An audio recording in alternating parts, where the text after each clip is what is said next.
তোমরা যে পড়ালেখা করতে চাইবে সরকার থেকে আমরা তার ব্যবস্থা করব যাতে সে ভালো করে পড়ালেখা করতে পারে। তোমরা যে গান গাইতে চাইবে, যে ছবি আঁকতে চাইবে, যে খেলাধুলা করতে চাইবে, আমরা সব রকম তোমাদেরকে সহযোগিতা করার সর্বোচ্চ চেষ্টা করবে সরকার। বিসমিল্লাহির রহমানির রহিম। আজকের নতুন করে স্পোর্টস এই অনুষ্ঠানের সম্মানিত সভাপতি, আমন্ত্রিত অতিথিবৃন্দ এবং গ্যালারিতে আমার ছোট বন্ধুরা এবং খেলোয়াড় বন্ধুবৃন্দ, আসসালামু আলাইকুম। কেমন আছো সবাই তোমরা? ওই দিকের আওয়াজ পাচ্ছি না, সামনের আওয়াজ। কেমন আছো? ভালো। টায়ার্ড হয়ে গেছো না? সেই দুপুর থেকে বসে আছো, টায়ার্ড হয়ে গেছো না? আচ্ছা, বেশি লম্বা করবো না। তবে তোমাদের সাথে কথা বলার আগে আমি এই যে আমার সামনে দেখো মিডিয়ার ভাইরা, এখানে আঙ্কেলরা আছে, এনাদের সাথে আমি কথা বলবো। আমি বক্তব্য শুরু করার আগেই, আচ্ছা এটা হচ্ছে না, ওই মাইকটা জানতো টানছে গলা। আমি প্রথমে মিডিয়ার ভাইদের সাথে একটু কথা বলতে চাই, মিডিয়ার আঙ্কেলদের সাথে। মিডিয়ার ভাই আপনারা যারা এখানে উপস্থিত আছেন, সেটা ইলেকট্রনিক মিডিয়া হোক বা প্রিন্ট মিডিয়া হোক, আপনাদের কাছে আমার একটি অনুরোধ আছে এবং আপনাদের মাধ্যমে আপনাদের যে কর্তৃপক্ষ অর্থাৎ এডিটর সাহেবরা আছেন তাদের কাছে আমার অনুরোধ আছে। এই যে একটা গেম আজকে হয়ে গেল, নতুন করে স্পোর্টস হয়ে গেল, যেটি আজকে ফাইনাল হলো আজকে, আমরা সব সময় দেখি যে পত্রিকায় বা নিউজে বিভিন্ন বিষয় হাইলাইট করা হয় বা লিড নিউজ থাকে। আপনাদের কাছে আমার অনুরোধ, আপনাদের মাধ্যমে আপনাদের কর্তৃপক্ষের কাছে আমার অনুরোধ, এই যে আজকে যে ইভেন্টটা আপনারা দেখে গেলেন, এই ইভেন্টটা হচ্ছে বাংলাদেশের ভবিষ্যৎ, বাংলাদেশের ফিউচার। এই ইভেন্টটা আজকের, এরা হচ্ছে এই যে যারা প্যান্ডেলের নিচে বসে আছে, যারা গ্যালারিতে বসে আছে, তারা হচ্ছে বাংলাদেশের ভবিষ্যৎ, ভবিষ্যৎ বাংলাদেশ। কাজেই আপনাদের কাছে অনুরোধ থাকবে, যত নিউজই থাক, আগামীকাল আপনাদের সম্প্রচারিত প্রতিষ্ঠানে, আপনাদের পত্রিকায় যদি আজকের এই বাচ্চাদের খেলা, আজকের এই ভবিষ্যৎ যারা আছে তাদের নিউজটা যেন আজকে আগামীকাল লিড করা হয়, এটি আমার অনুরোধ রইল আপনাদের কাছে। আশা করি আপনারা কালকের বা রাত্রের ইলেকট্রনিক মিডিয়াতে আপনারা আমাদের এই ভবিষ্যৎকে আপনারা তুলে ধরবেন। আমাদের বাংলাদেশ, আমরা অনেক সমস্যায় আছে বাংলাদেশে, আমরা সেটি অস্বীকার করছি না, কিন্তু এই সমস্যার পাশাপাশি আমরা দেখতে পাচ্ছি যে বাংলাদেশকে আমরা কোথায় নিয়ে যেতে পারবো। প্রিয় বন্ধুরা, আমরা জানি তোমাদের যে স্কুল কলেজগুলো আছে, স্কুলগুলো আছে, অনেক স্কুল হয়তো তোমাদের সঠিকভাবে বসার ব্যবস্থা নেই, অনেক স্কুলে হয়তো ফ্যান ঠিকভাবে নেই। আমরা কাজ করছি, তোমাদের এই সরকার কাজ করছে তোমাদের স্কুলগুলো যাতে ধীরে ধীরে আমরা গড়ে তুলতে পারি। কিন্তু আজকে এই নতুন করে স্পোর্টস ইভেন্টে তোমাদের কাছ থেকে আমি একটি কথা নিতে চাই।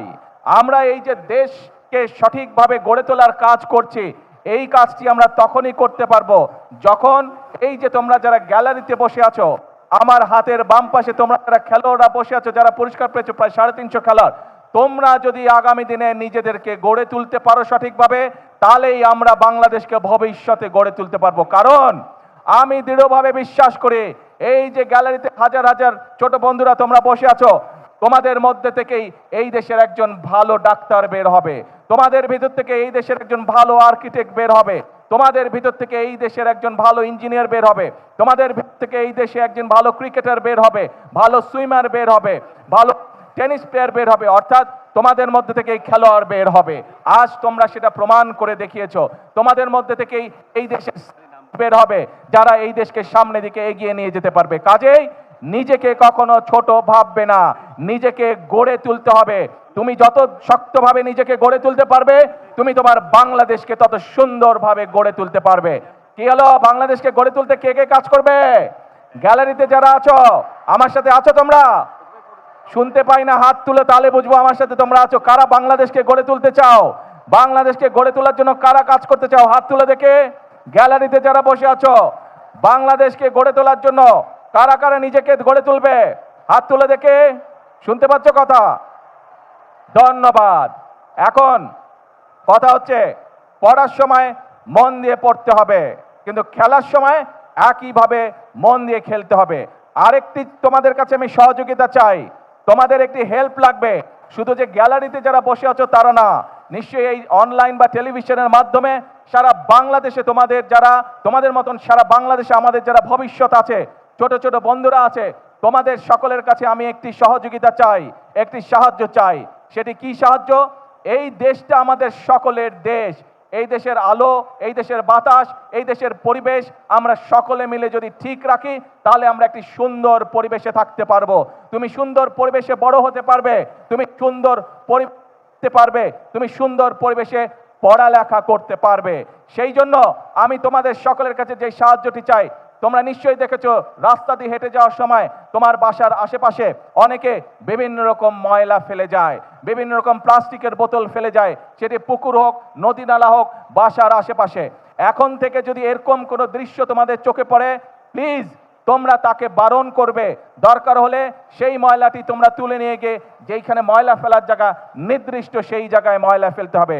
আরেকটি কাজ তোমাদেরকে করতে হবে, কেউ যদি পুকুর, নদী, নালায় ময়লা ফেলে, যদি তুমি পারো বন্ধুদেরকে সাথে নিয়ে সেই ময়লাটিকে পরিষ্কার করবে, যাতে আমাদের পরিবেশটি, আমাদের নদীর পানি, পুকুরের পানি যাতে পরিষ্কার থাকে, যাতে সেখানে মানুষ সুন্দরভাবে হাঁটাচলা করতে পারে বা মানুষ সেখানে বসতে পারে পুকুরের পাড়ে।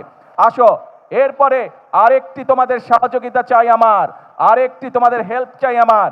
সেই হেল্পটি হচ্ছে প্রতি বছর চেষ্টা করবে তোমার বাড়ির আশেপাশে হোক, তোমার স্কুলের আশেপাশে হোক, অথবা যেখানে তুমি সুবিধা মনে করো সেইখানে একটি করে প্রতি বছর গাছ লাগাতে হবে।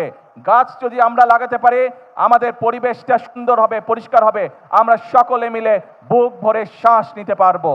এবং আরেকটি কাজ তোমাদেরকে করতে হবে, আমাদের কিছু কিছু মানুষ আছে যারা প্রকৃতির প্রতি, বিভিন্ন পশু পাখির প্রতি অত্যন্ত নির্দয় হয়। আজকে আমার সকল ছোট বন্ধুদেরকে আমি অনুরোধ করব, আসো আমাদের আশেপাশে যত কুকুর, বিড়াল, হাঁস, মুরগি, গরু, ছাগল, যত রকম পশু পাখি আছে, আমরা চেষ্টা করব, এইগুলো আমাদের দেশের সম্পদ।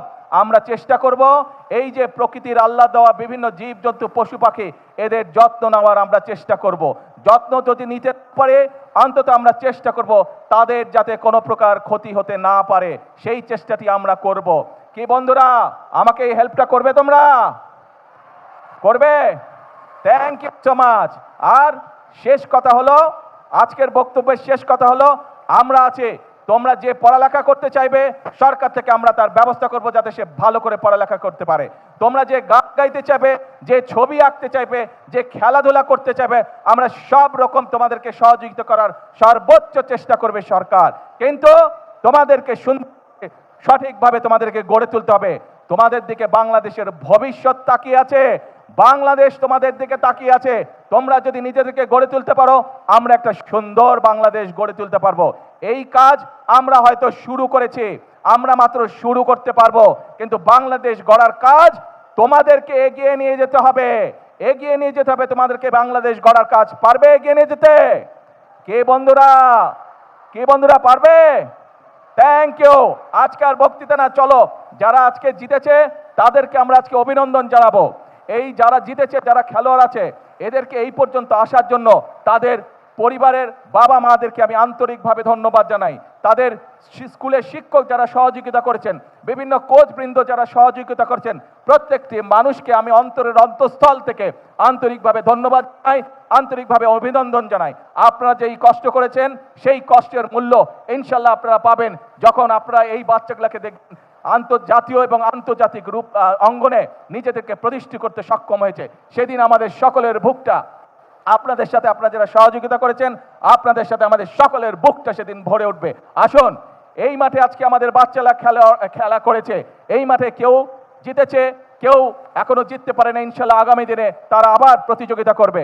আসুন আমরা চেষ্টা করি, এই মাঠ নয়, ইনশাল্লাহ আমাদের বাচ্চারা যাতে আগামী দিনে আন্তর্জাতিক পর্যায়ের মাঠে জিতে ট্রফি বাংলাদেশে নিয়ে আসতে পারে। এটাই হোক আজকে আমাদের প্রত্যাশা, এটাই হোক আজকে আমাদের আশা। সকলকে আল্লাহ হাফেজ। বাংলাদেশ জিন্দাবাদ।